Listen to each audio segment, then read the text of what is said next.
Se lave les mains. Prépare le matériel nécessaire au vide d'air de la tubulure.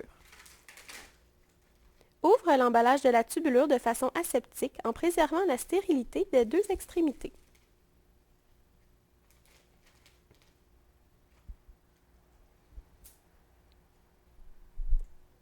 Sélectionne le sac à perfusion correspondant à l'ordonnance. S'assure que le régulateur de débit est fermé enfoncé et que le presse-tube à glissière est ouvert.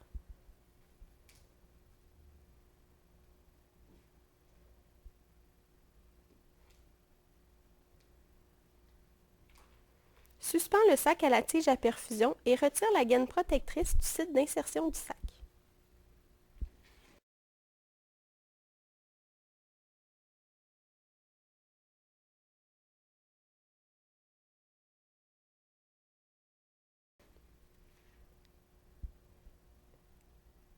Retire le capuchon protecteur de la fiche perforante de la tubulure et l'insère dans le site d'insertion du sac à perfusion tout en préservant la stérilité de la fiche et du site d'insertion.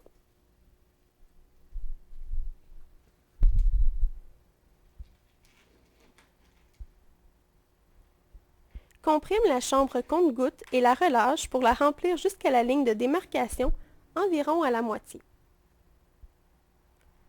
Ouvre une compresse stérile 2 par 2. Retire le capuchon protecteur de l'embout raccord mâle de la tubulure. Pour éviter de contaminer le bouchon de la tubulure, le dépose sur la compresse. Maintiens la tubulure de façon à ce que l'embout raccord ne soit en contact avec aucune surface pour éviter de le contaminer. À l'aide de la prise pour les doigts, prends la cassette de la tubulure et la retourne.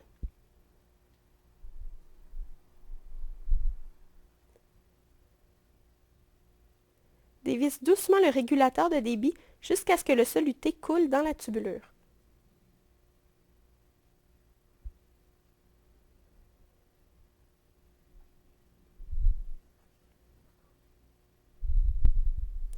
Remplis lentement la cassette jusqu'à ce que le piège à air soit rempli et jusqu'à ce que la chambre de pompage soit remplie, puis la retourne.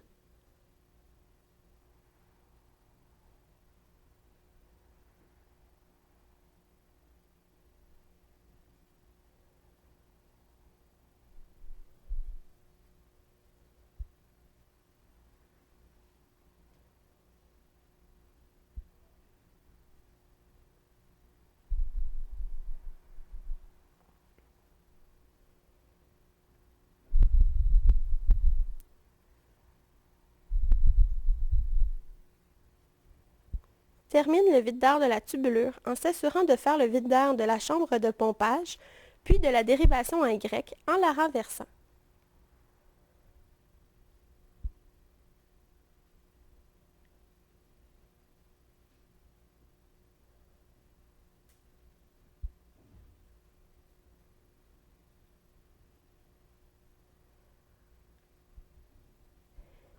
Une fois le vide d'air terminé, ferme en enfonçant le presse-tube régulateur de débit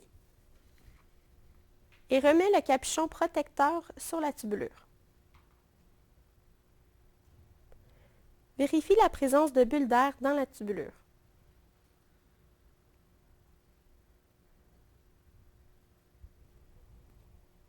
Introduis la cassette de la tubulure dans la pompe plomb.